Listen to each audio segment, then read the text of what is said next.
Good morning, geniuses. Brannon at Brannon Sax here with another video full of tips and suggestions to help improve your playing.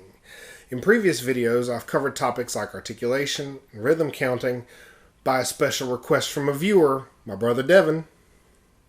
I'd like to talk to you today about dynamics. Dynamics are an inflection we can add to music to keep it interesting or to highlight an important section. I've heard most people equate dynamics with volume, which isn't wrong, but I prefer to think of dynamics as a level of intensity rather than volume. Dynamics are marked with abbreviations based on the contrast between piano and forte. You may have heard the term piano referred to as quiet and forte as loud. The more literal definition of piano in Italian would be soft and forte would be strong. We should consider that all dynamics are relative, meaning piano is soft in contrast with forte being strong. There are many dynamics in relation to piano and forte. Let's take a look. Fortissimo, fortissimo, forte, mezzo forte, mezzo piano, piano, pianissimo, pianissimo. The prefix mezzo means medium, and the suffix issimo means more. Therefore, mezzo forte and mezzo piano refer to a dynamic that would be medium strong and medium soft.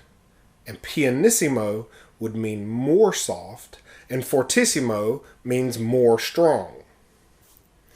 This chart gives a good indication of how dynamics relate to each other and the human voice. Additionally, the numeric notation is based on music composition software such as Finale and Sibelius. Gradual changes in dynamics are marked with crescendo and decrescendo, where crescendo means increased dynamic level and decrescendo means decreased dynamic level. Sometimes we use diminuendo when we want our passage to decrease dynamics almost or completely to the point of disappearing. We can add modifiers to crescendos and decrescendos with molto, meaning more, and poco, meaning less or little. Sudden changes in dynamics can be marked subito for piano, where we may be playing forte or mezzo forte and then abruptly drop to piano. Sforzando would then be a sudden change to forte, usually with a bit of an inflection.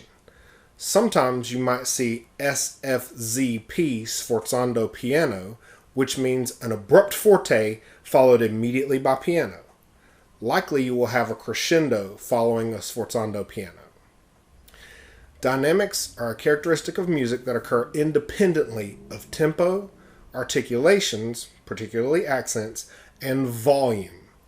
A passage or piece marked forte does not have to be faster, more aggressive, or louder than a passage marked piano. You may have heard a band director, conductor, or music teacher say, forte does not mean go faster. Do not speed up with forte. Additionally, other factors may influence tempo, articulations, and volume that do not affect dynamics. Different instruments have different volume levels. For example, the trombone is the loudest acoustic instrument, while clarinets tend to be much quieter overall. Musical phrases also have a natural rise and fall in volume, which could be similar to changes in dynamics. Pitch also tends to affect volume, which we need to be mindful of as we go through a piece of music. As the pitch gets higher, volume tends to get louder, even at the same dynamic level. Conversely, as pitch gets lower, volume tends to get quieter.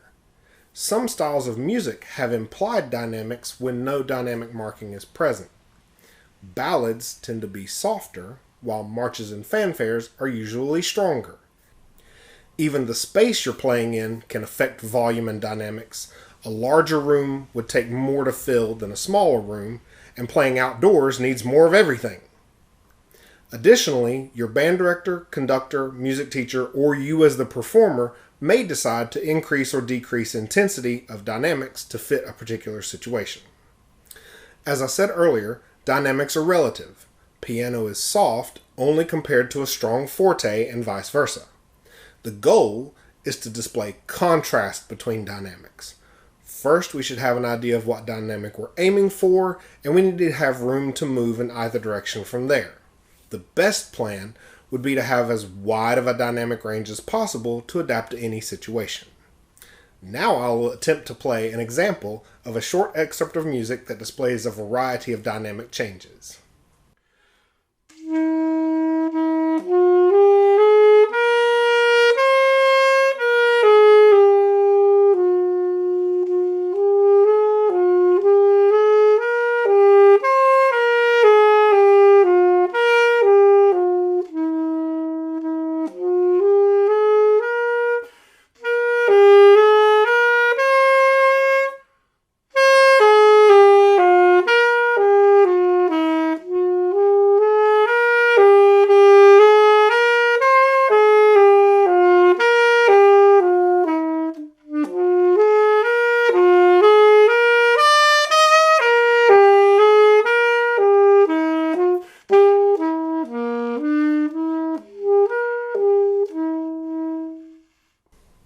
As always, if you have any questions or would like to discuss private lessons via Zoom or Skype, please email me at the address below.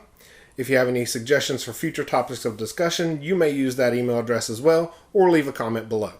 Please be sure to hit the like button and subscribe to my channel to be alerted when new videos with more tips and advice are available. Stay tuned.